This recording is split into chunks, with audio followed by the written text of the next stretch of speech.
Nous allons prendre notre Bible dans le livre des Actes.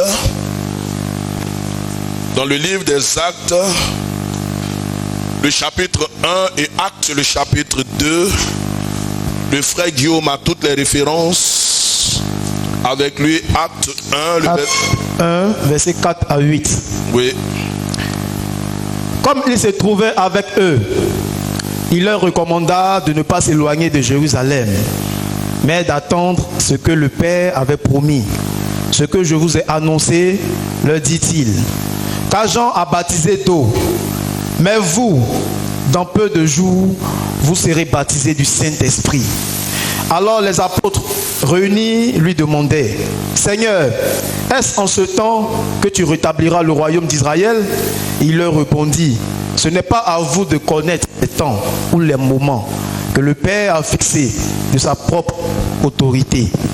Mais vous recevrez une puissance, le Saint-Esprit, survenant sur vous, et vous serez mes témoins à Jérusalem, dans toute la Judée, dans la Samarie, et jusqu'aux extrémités de la terre. Amen. Amen.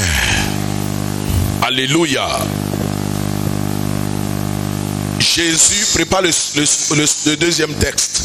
Jésus était au thème de son ministère terrestre. Et c'était le jour de son ascension au ciel. Les disciples, après 40 jours de formation et d'enseignement, avaient peur parce que Christ, leur maître, allait monter définitivement au ciel. Et Jésus leur dit de demeurer, de rester à Jérusalem jusqu'à ce qu'il soit revêtu de la puissance d'en haut. Amen. Alléluia. Il dit, vous allez recevoir une puissance, le Saint-Esprit, qui surviendra sur vous. Amen. Et vous serez mes témoins à Jérusalem, dans la Judée, en Samarie et aux extrémités de la terre. Amen. 10 jours plus tard, est-ce que vous m'entendez? 10 jours plus tard, et là nous sommes ici dans Actes chapitre 2. Tu vas nous lire le texte s'il te plaît. Acte 2, verset 1 à 9. Le jour de la Pentecôte, ils étaient tous ensemble dans le même lieu. Tout à coup, il vint du ciel un bruit comme celui d'un vent impétueux, et il remplit toute la maison où ils étaient assis. Des langues semblables à des langues de feu leur apparurent, séparées les unes des autres, et se posaient sur chacun d'eux. Et ils furent tous remplis du Saint-Esprit et se mit à parler en d'autres langues, selon que l'Esprit leur donnait de s'exprimer. Or, il y avait en ce jour à Jérusalem des Juifs, hommes pieux de toutes les nations qui sont sous le ciel. Au bruit qui eut lieu, la multitude accourut, et elle fut confondue parce que chacun les entendait parler dans sa propre langue. Ils étaient tous dans l'étonnement et la surprise, et ils se disaient les uns aux autres, voici, ces gens qui parlent, ne sont-ils pas tous Galiléens? Et comment les entendons-nous dans notre propre langue à chacun, dans notre langue maternelle? Parthes, Médès, Élamites, ceux qui habitent à Mésopotamie, la Judée, la Cappadoce, le Pont, l'Asie. Amen. Amen. Amen. J'ai dit Amen. Amen. Vous savez, souvent dans nos églises, les gens prient pour le revêtement de l'Esprit. Prient pour être baptisés dans le Saint-Esprit. Il y en a qui crient du matin jusqu'au soir, Seigneur, je veux parler en langue, mais ne savent pas pourquoi est-ce qu'il est important d'être revêtu du Saint-Esprit. Gloire à Jésus. Alléluia. Et c'est ce que je veux expliquer ce matin. Et après quoi nous allons prier. Amen. Vous savez, dans le passé, le Saint-Esprit n'agissait pas comme dans le Nouveau Testament. Quand je parle du passé, je parle de l'Ancien Testament. À l'époque, le Saint-Esprit descendait sur les serviteurs de Dieu. Et sur tous ceux-là même qui étaient appelés à d'autres fonctions. Je m'explique. Le Saint-Esprit descendait généralement sur les prophètes, les sacrificateurs et les rois. Amen. Et descendait sur eux. Est-ce que vous m'entendez? Et quand on lit Nombre 11, à partir du verset 16, Dieu lui-même dit à Moïse, au moment où il devait oindre, consacrer certaines personnes pour l'aider dans sa tâche, il a dit, je prendrai de l'esprit qui est sur toi. Je suis en train de développer quelque chose pour que tu puisses comprendre. Amen. Je prendrai de l'esprit qui est sur toi. Que tout le monde dise l'esprit qui est sur toi. Et je le mettrai sur les 70. Amen. Ça, c'était l'esprit de Dieu qui se manifestait sur certaines personnes. Amen. Plus tard, le Saint-Esprit, à un moment donné, et dans la marche d'Israël, avec Dieu, était avec eux. Que tout le monde dise, le Saint-Esprit, avec nous. Amen. La Bible dit que le Saint-Esprit était avec, Dieu était avec Israël le jour par la nuée et la nuit par la colonne de feu. Je précise, au début, le Saint-Esprit était comment? Sur eux. À un moment donné, ce n'est pas qu'il a changé de forme, mais il était avec eux. Gloire à Dieu. Mais aujourd'hui, est-ce que je parle à quelqu'un? Le Saint-Esprit est non seulement avec nous, sur nous, mais en nous. Acclame Jésus. Et je vais t'expliquer pourquoi. Je vais t'expliquer après pourquoi est-ce que le Saint-Esprit est en nous. Gloire à Dieu. Mais avant, regarde. Quand le Saint-Esprit était avec eux, par des signes palpables, visibles, par la nuée et par la colonne de feu. Ça veut dire quoi? La nuit, puisque c'était un peuple qui campait dans le désert, la nuit, il y avait comme une colonne de feu au devant d'eux pour les guider. Vous dites, là où vous allez là, c'est pas là que vous devez passer, c'est pas là que vous devez passer, c'est pas là. Mais regardez, le Saint-Esprit avec eux n'a pas changé leur vie. Est-ce que je m'entends? Est-ce que vous m'entendez?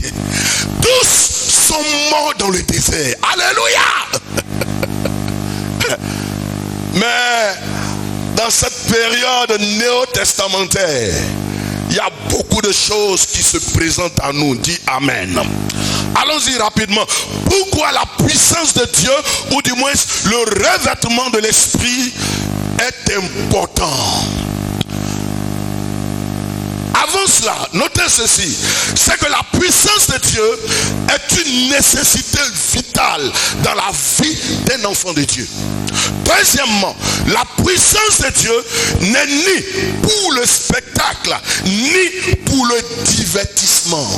Certaines personnes, quand elles viennent à l'église, elles ne sentent Dieu entre griffes que lorsque les gens tombent.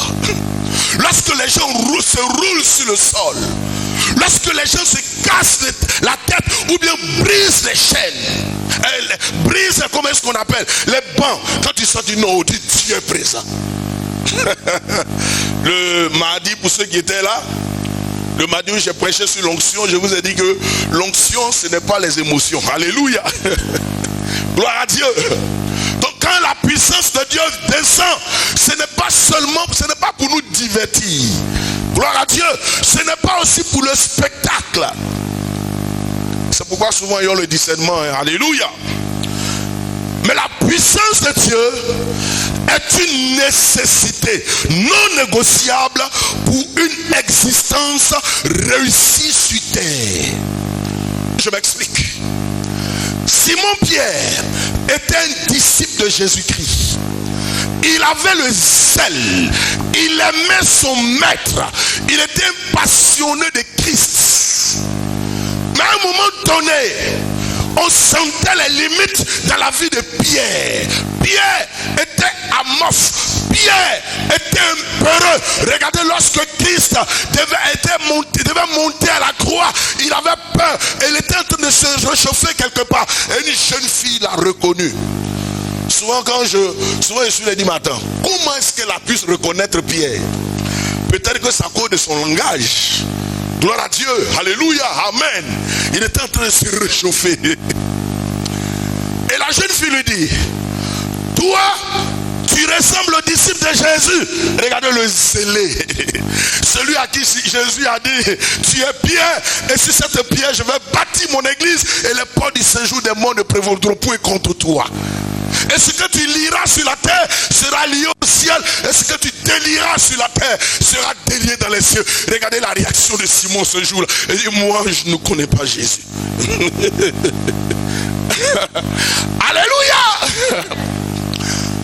Entre-temps, quelques heures avant, c'était le même Simon-Pierre qui, voulant défendre Jésus, a coupé dans le jardin de Gethsemane l'oreille d'un certain Malchus. Gloire à Dieu. Et là, il renie son maître. Quelques jours plus tard, quand tout le monde dit quelques jours plus tard, Jésus le rencontre au bord de l'eau. Et il dit, Simon, m'aimes-tu? Il dit, oui Seigneur, tu sais que je t'aime. Simon, m'aimes-tu? Il dit, tu sais que je t'aime. Il dit, paie mes brebis. Alléluia. Et plus tard, quand ils sont sortis de la chambre haute, Simon Pierre, qui a fui son maître et qui l'a renié, lorsqu'il a été revêtu de la puissance de Dieu, la Bible dit parmi les 12, il a été celui qui est sorti et qui a annoncé l'évangile. Alléluia. Et ce même jour, 3000 personnes ont été converties. Acclame Jésus pour cela. Amen. Donc, c'est une nécessité non négociable pour une existence réussie. Si tu veux réussir ta vie, mon ami, il est important que tu sois rempli du Saint-Esprit. Dis Amen. Si tu ne veux pas échouer, si tu veux réussir, frère, il est important que tu sois baptisé dans le Saint-Esprit. Donc, le succès de Pierre, après la Pentecôte, c'est parce qu'il a été baptisé, quoi? Du Saint-Esprit. Amen. Et donc, allons rapidement. On dit, je ne vais pas durer. La première raison pour laquelle le baptême dans le Saint-Esprit est important. Pourquoi tu dois prier pour cela? Pourquoi tu dois coûte que coûte, frère, rechercher les dons les meilleurs? Est-ce que ça va? La première raison, c'est pour la victoire sur les forces de la méchanceté.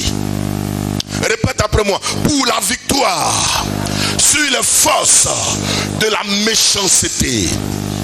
Hier, un frère, le frère Métan, m'a envoyé une vidéo. Moi je préparais le message. Souvent c'est comme ça que le Seigneur ouvre mes yeux sur certaines choses. Je préparais le message puis m'a envoyé une vidéo d'un pasteur qui rendait un témoignage de sa fille spirituelle. J'ai dit la victoire sur les forces de la méchanceté. Mes amis, il y a des combats que vous ne pourrez jamais, des batailles que vous ne pourrez jamais mener si vous n'êtes pas baptisé dans le Saint-Esprit. Jamais. Le pasteur dit qu'il a une de ses filles spirituelles qui est caissière dans une grande banque. Et un jour, il y a un monsieur qui est arrivé dans la banque et qui a déposé un chèque pour un retrait de 500 000. Et en même temps, quand il a déposé le chèque, il a pris un long chapelet et puis il a commencé à faire des incantations. Et la fille était là. Elle, dans son psyché, elle avait 5 millions. Est-ce que vous m'entendez? Et quand elle a compté les 5 millions, au moment où elle voulait donner l'argent, monsieur, le Saint-Esprit lui dit, il faut bien regarder l'argent. Et pardon, bien regarder le chèque. Parce que qu'au début, quand tu voyais le chèque, il y avait un zéro qui était dessus. Mais regarde bien. Elle regarde, c'est 500 000 francs. Et puis elle dit au monsieur, monsieur, ce n'est pas 5 millions, c'est 500 000 francs. Et le monsieur lui a dit, non, toi, vraiment, le Dieu que tu pries là est puissant. Alléluia. Et puis elle lui a donné les 500 000, il s'est barré. Je suis venu dire à quelqu'un que pour résoudre tes problèmes, il faut être rempli du Saint-Esprit. Dis Amen. Il y a des batailles que tu ne pourras jamais et jamais remporter si et seulement si tu n'as pas l'Esprit de Dieu avec toi. Ne confondez pas recevoir le Saint-Esprit et être rempli ou être revêtu du Saint-Esprit. Jésus l'explique mieux dans Jean 7 du verset 37 à 38. Il dit quand tu es rempli du Saint-Esprit, des fleuves d'eau vive coulent de ton sein. Amen. Alors que dans Jean le chapitre 4, il dit que tu deviendras comme un point d'eau.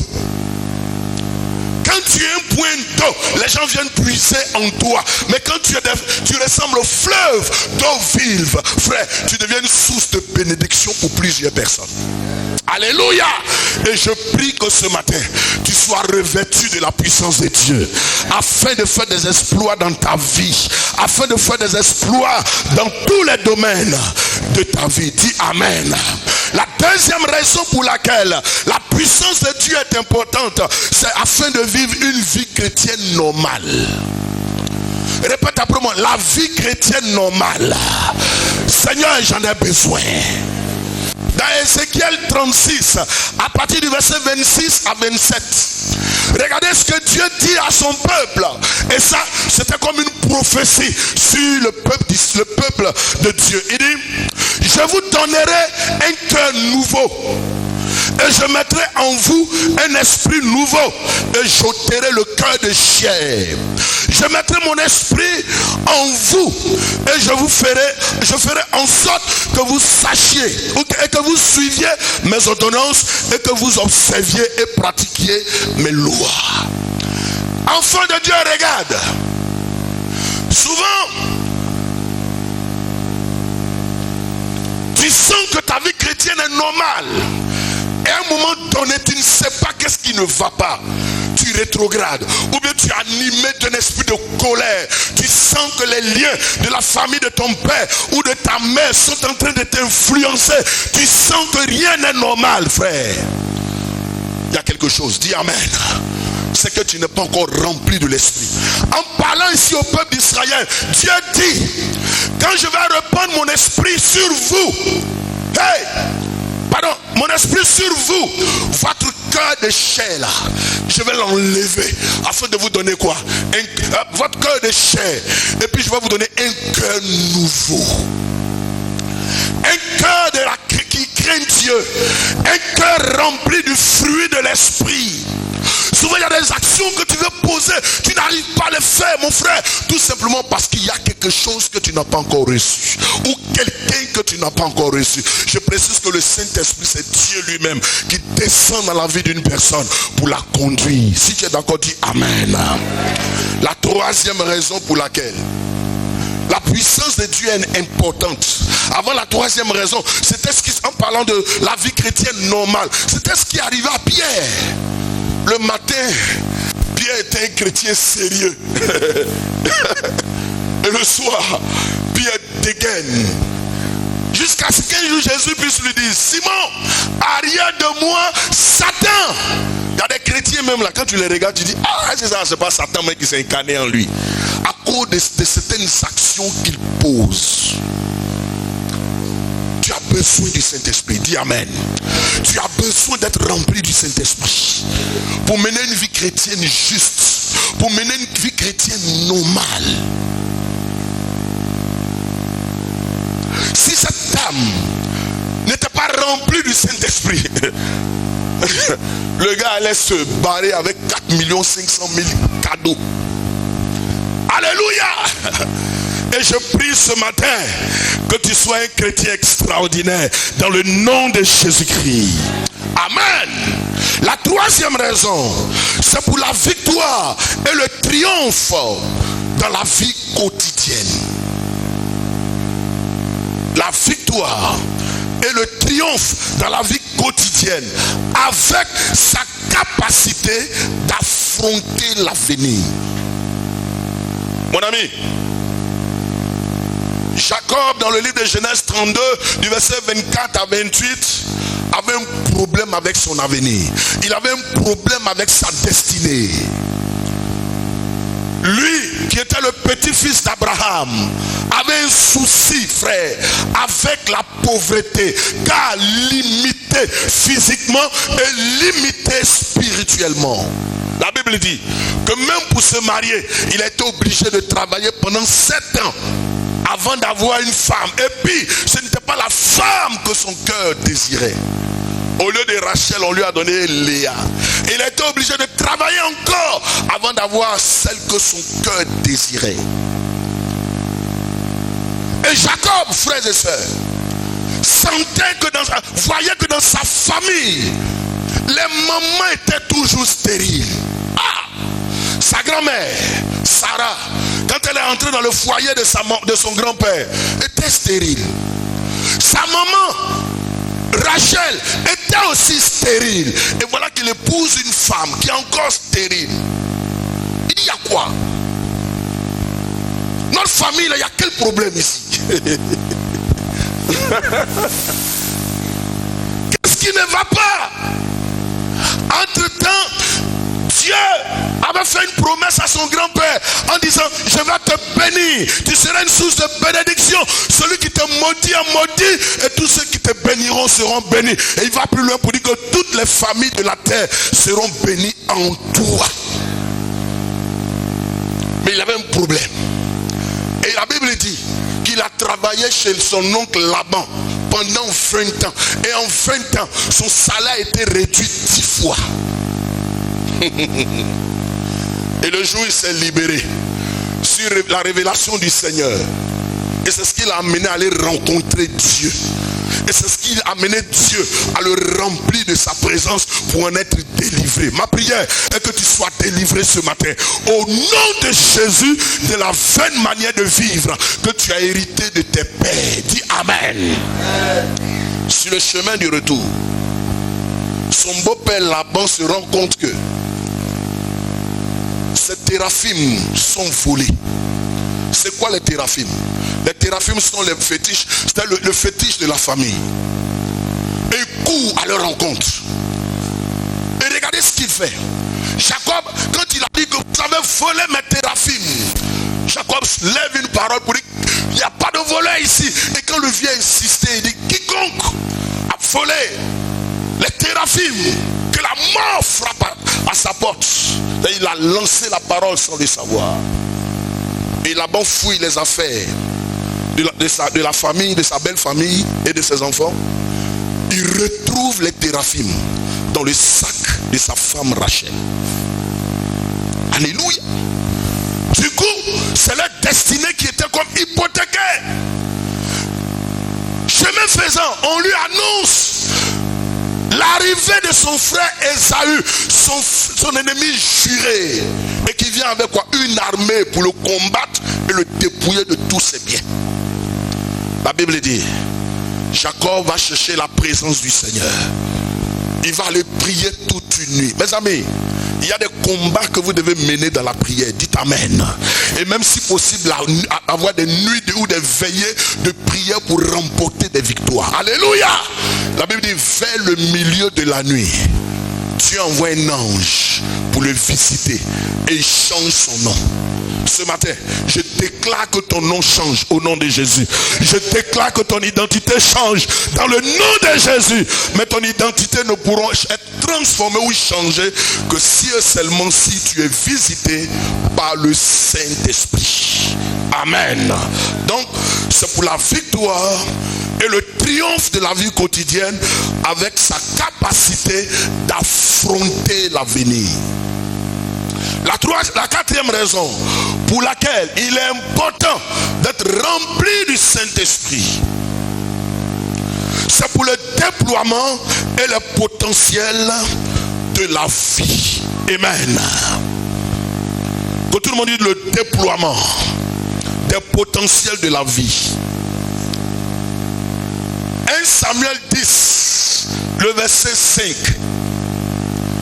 C'est un passage que j'aime utiliser pour exhorter certaines personnes. La Bible dit que quand l'Esprit de Dieu est tombé sur Saül, écoutez-moi bien s'il vous plaît frère, quand l'Esprit de Dieu est tombé sur Saül, il a été changé en un autre homme et il a commencé à prophétiser.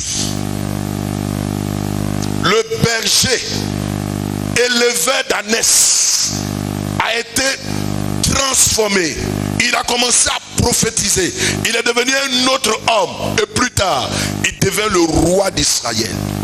Mon ami, tu as besoin de la puissance de Dieu pour entrer dans ta destinée prophétique. Dis Amen. Tu as besoin de la puissance de Dieu pour voir ta vie ou tes intentions changer. Alléluia. Parce que là où les chaînes de l'ennemi, frère, te détruisent, c'est seule la puissance de Dieu pourra t'aider à vaincre ce jour-là. Alléluia. La sixième raison pour laquelle nous avons besoin de la puissance de Dieu, c'est pour confirmer la dimension surnaturelle de l'évangile et manifester la réalité du royaume. Répète après moi, c'est pour confirmer la dimension surnaturelle de l'évangile et manifester la réalité du royaume. 1 Corinthiens 4, le verset 20 nous dit ceci. Et là c'est Paul qui parle. Il dit, mes paroles et mes prédications ne reposaient pas sur des discours persuasifs de la sagesse humaine, mais plutôt sur la démonstration d'esprit et de puissance. Mes amis, dans ce passage, Paul est en train de nous dire que l'évangile là, ce n'est pas seulement les discours. L'évangile, ce n'est pas seulement les enseignements. L'évangile, ce ne sont pas seulement les prédications. Mais à un moment donné, il faut démontrer ce que tu enseignes. Alléluia. La théologie, c'est bon. Les thèmes grecs, hébreux et araméens, c'est bon. Mais démontre-nous que Jésus est Seigneur. Démontre-nous que Jésus fait des miracles. Démontre-nous que Jésus guérit. Démontre-nous que Jésus sauve. Alléluia. Je reprends le texte de 1 Corinthiens 4, 20. Il dit, mes paroles et mes prédications ne reposaient pas seulement sur des discours persuasifs de la sagesse humaine, mais sur la démonstration d'esprit et de puissance. Prédicateurs d'aujourd'hui, je vous en prie, la connaissance c'est bon, mais la connaissance plus l'onction, quelque chose se passe. Dis Amen. Alléluia. Quand les gens viennent avec des démons, il faut les aider à être libérés de ces démons. Dis Amen. Quand les gens viennent fatigués, il faut les aider afin qu'ils soient déchargés. Car le maître que tu sais dit, venez à moi vous tous qui êtes fatigués et chargés. Je vais vous donner du repos. Alléluia. Avant-hier vendredi, j'étais avec... quand les jeunes là sont venus, tu étais là? Ah ok. J'étais avec... avec le frère Mani. Et il y a 4 jeunes que Didier a fait venir. Et il dit, pasteur, ce sont des connaissances, je les ai rencontrés. Il dit, allons rencontrer mon pasteur. C'était vers les 18h30 ici. Puis je leur ai parlé. En m'appuyant sur Matthieu 11, 28 à 30. Venez à moi, vous qui êtes fatigués et chargés. Quand j'ai commencé, mes amis, ils se sont ouverts. Et il y a un qui était malade. Il m'a montré sa partie malade. Et il était tellement touché par la parole. On a prié pour lui, frère. Quelque chose s'est passé dans sa vie. Alléluia. Il est temps que Dieu se révèle aux hommes. Dites Amen. Parce que c'est pas tout le monde, frères et sœurs, qui croit à la parole. Mais souvent les gens ont besoin, mes amis, de se convertir par la puissance de Dieu. Gloire à Jésus. Je reprends une dernière fois 1 Corinthiens 4:20.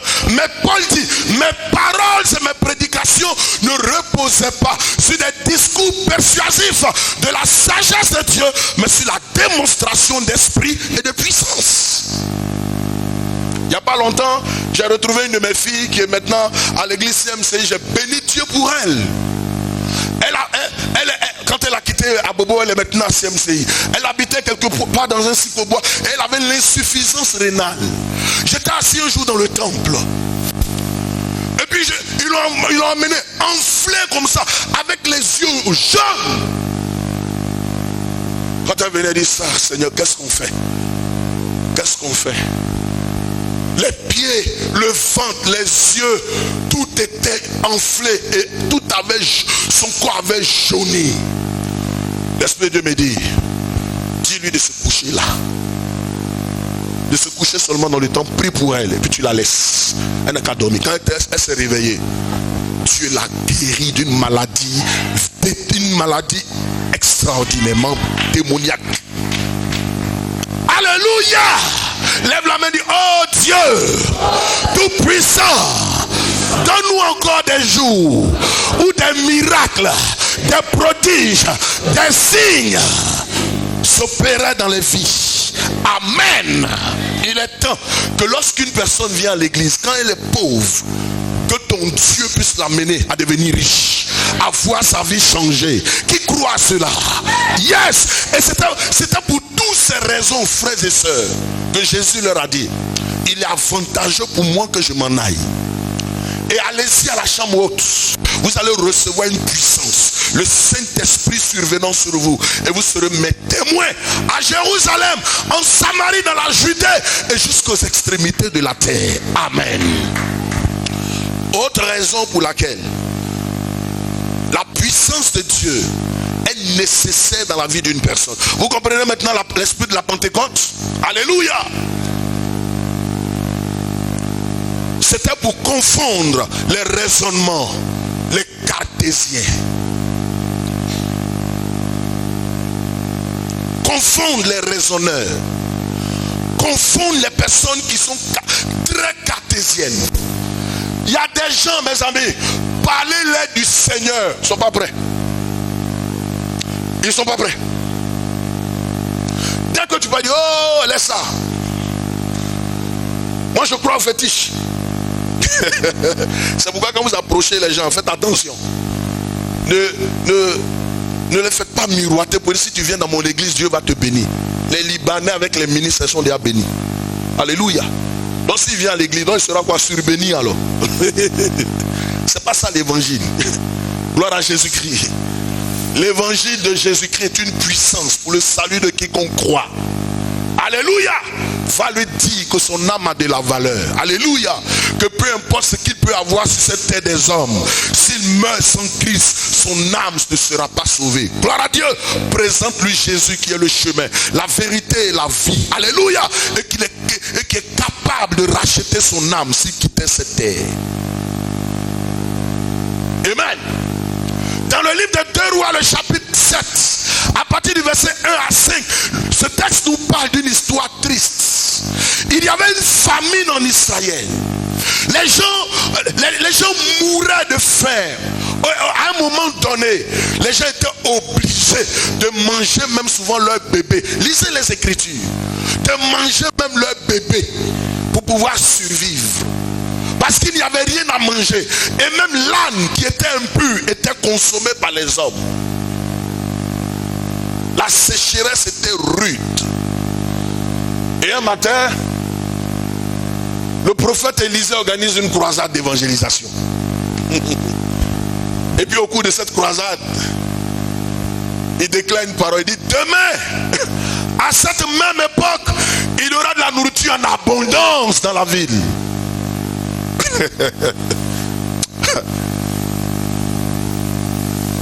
La Bible dit que l'officier du roi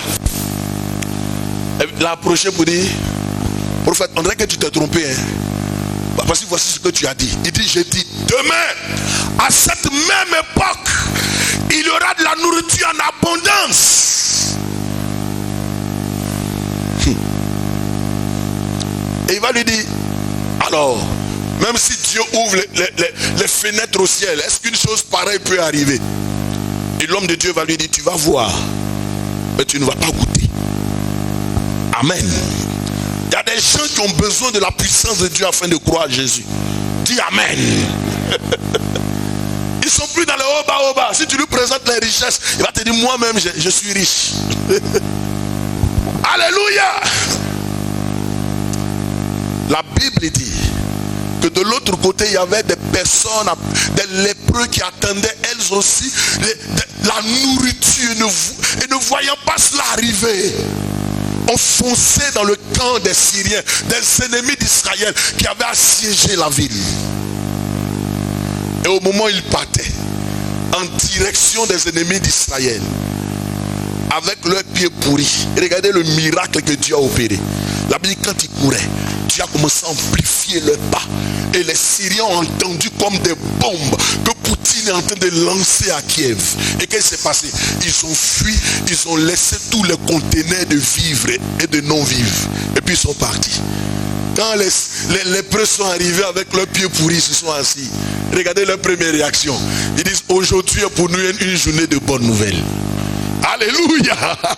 Quand ils ont mangé, ils s'étaient rassasiés. Il y a un qui s'est rappelé, dit, attends, ce qu'on fait là, c'est pas bon. Hein. Retournons dans la ville pour aller annoncer aux hommes qu'il y a un miracle dans la ville. Alléluia.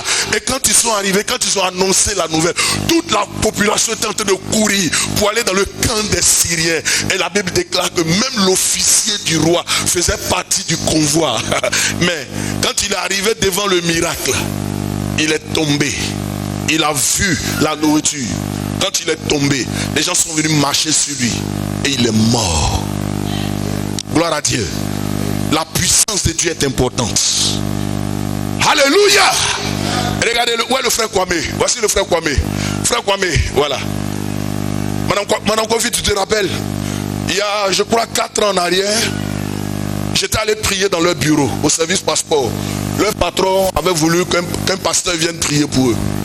Et quand je suis arrivé dans le bureau, lui, en ce moment, il n'était pas chrétien. Il dit, il buvait encore son coudougou. Et le patron a demandé à tout le monde, à tous ceux qui faisaient partie de son staff, de rejoindre au bureau et puis on allait prier. Quand on a commencé à prier, il y a une femme elle n'était pas concernée même par le sujet, elle est tombée. C'est comme ça que Kwame a cru en Jésus. Alléluia. Gloire à Dieu. Et il s'est rappelé que l'église du pasteur était juste à côté de sa maison. Et c'est comme ça qu'on a gagné un frère à Jésus. Acclamons le Seigneur pour le frère Kwame.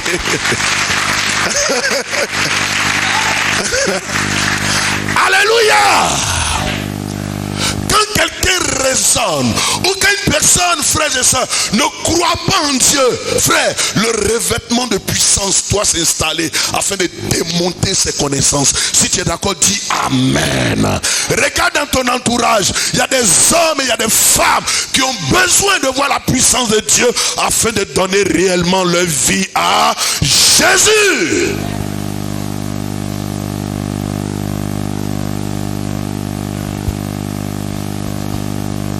L'autre raison pour laquelle la puissance de Dieu est importante et pour laquelle Dieu a déversé son esprit sur tous ceux qui étaient dans la chambre haute jusqu'à nous aujourd'hui, c'était pour faire des témoins de Jésus-Christ. Que tout le monde dise les témoins de Jésus-Christ. Vous recevrez une puissance, le Saint-Esprit survenant sur vous, et vous serez mes témoins à Jérusalem, en Judée, en Samarie et jusqu'aux extrémités de la terre. Le mot témoin en grec veut dire martus. Martus c'est quoi? C'est être un martyr. Mon ami, quand Quand vous voyez des hommes comme Pierre accepter d'être décapités pour Jésus-Christ, c'est parce qu'ils étaient remplis du Saint-Esprit. Amen. Quand vous voyez des hommes comme Paul accepter d'être fouettés 40 coups moins 1, c'était parce qu'ils étaient, non en plus d'être des passionnés, mais d'être remplis du Saint-Esprit. Gloire à Dieu. Mes amis, les âmes ne seront gagnées que si et seulement si nous sommes remplis du Saint-Esprit. C'était pour faire des témoins, des personnes capables de gagner des âmes, des personnes capables d'appauvrir le royaume des ténèbres pour enrichir le royaume de Dieu, des personnes capables de défier les sorciers et de les amener à la conversion. C'était l'un des objectifs pour lesquels, frère, le Saint-Esprit est descendu. Acclamons le Seigneur, s'il vous plaît.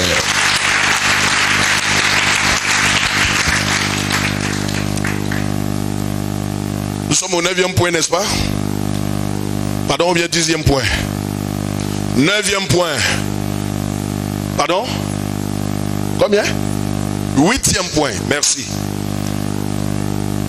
La puissance de Dieu est nécessaire pour confirmer notre autorité et notre pouvoir. Que tout le monde dise pour confirmer notre autorité et notre pouvoir. Dans le livre des Actes, le chapitre 28, du verset 1 à 6, regardez cette belle histoire qu'on retrouve dans ce texte. L'apôtre Paul arrive dans un territoire et la Bible déclare, frères et sœurs, qu'il faisait tellement froid que Paul a voulu se réchauffer. Et les gens ont rassemblé des bois. Et quand on lui a mis le feu, Paul était là et un serpent qui est sorti. Au milieu de ce feu, et a piqué Paul. Lis le texte. Et puis je vais vous donner plusieurs révélations dans le texte. Acte 28, verset 1er. Oui. Après nous être sauvés, nous reconnûmes que l'île s'appelait Malte. Ouais. Les barbares nous témoignaient une bienveillance peu commune. Ils nous recueillirent tous auprès d'un grand feu qu'ils avaient allumé parce que la pluie tombait et qu'il faisait grand froid. Yes. Paul ayant ramassé un tas de broussailles et l'ayant mis au feu, une vipère en sortit par l'effet de la chaleur et s'attacha à sa main. Yes. Quand les barbares virent l'animal suspendu à sa main, ils se dirent les uns aux autres, assurément, cet homme est un meurtrier, puisque la justice n'a pas voulu le laisser vivre. Yes. Après qu'il a été sauvé de la mer, Paul secoua l'animal dans le feu et ne ressentit aucun mal. Ces gens s'attendaient à le voir enfler ou tomber mort subitement. Mais après avoir quelque temps attendu, voyant qu'il ne lui arrivait aucun mal, Yes. il changeait d'avis et dit que c'était un Dieu. C'était qui? Un Dieu. Que tout le monde eut le pouvoir et l'autorité. Lève la main droite et dit, oh Dieu, en ce jour de la Pentecôte, s'il te plaît, confirme mon pouvoir et l'autorité en Christ. Au nom de Jésus. Amen. À un moment donné, en tant que pasteur, en tant qu'enfant de Dieu, il est vraiment important que vous puissiez confirmer votre autorité. C'est biblique. Il arrive à Malte. Il faisait froid. Et l'apôtre Paul était en train de se réchauffer. Il y a un serpent qui sort du feu et il le pique. Et on dit c'est une vipère. Vous savez, quand une vipère pique une personne, les minutes qui suivent ou les heures qui suivent, si elle ne se traite pas, elle fait une crise cardiaque. Docteur, c'est ça? Ou bien c'est le cerveau qui atteint? Pardon? Okay. Alléluia! Et donc, quand la vipère a piqué l'apôtre Paul, les barbares, les habitants de Malte ont dit, oh, si la vipère l'a piqué, c'est parce que cet homme a péché. Mes amis, souvent il peut arriver un malheur à un oint de Dieu. Mais ce n'est pas parce qu'il a péché. Dis Amen. C'est parce que Dieu derrière cela veut glorifier son nom. Alléluia. Et les gens s'attendaient de le voir. C'est-à-dire, on attendait qu'il soit enflé, qu'il meure. Pour dire qu'il a péché, il est venu sur notre terre. Et nos dieux l'ont tué. Ils ont attendu pendant longtemps. Et longtemps. On a vu Paul, qui non seulement qui vivait, mais qui était en bonne santé. Et les mêmes barbons ont dit non, cet homme-là, c'est un Dieu. Alléluia. Paul a affirmé sur le territoire de Malte l'autorité de l'Éternel. Et pour vous dire que là où il y a le feu de Dieu, aucun serpent ne peut résister. Dis Amen. C'est quand il n'y a pas de feu que les vipères peuvent vivre dans un bois. Alléluia. Et je suis venu dire à l'église du Centre international d'adoration, s'il vous plaît, que nous avons besoin du feu de Dieu afin que les sorciers, les mystiques, les augures ne puissent pas résister. Alléluia. Nous avons besoin du feu de Dieu afin que ces personnes soient dévoilées.